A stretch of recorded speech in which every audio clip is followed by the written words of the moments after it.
Бекайдар Адина, іргелі ауылындағы Лев Николаевич Толстой атындағы орта мектептің 3-ші Д сынып оқушысымын.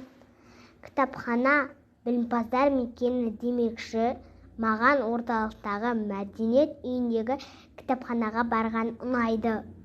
Кітап алтын қазына әрі жақсы дос.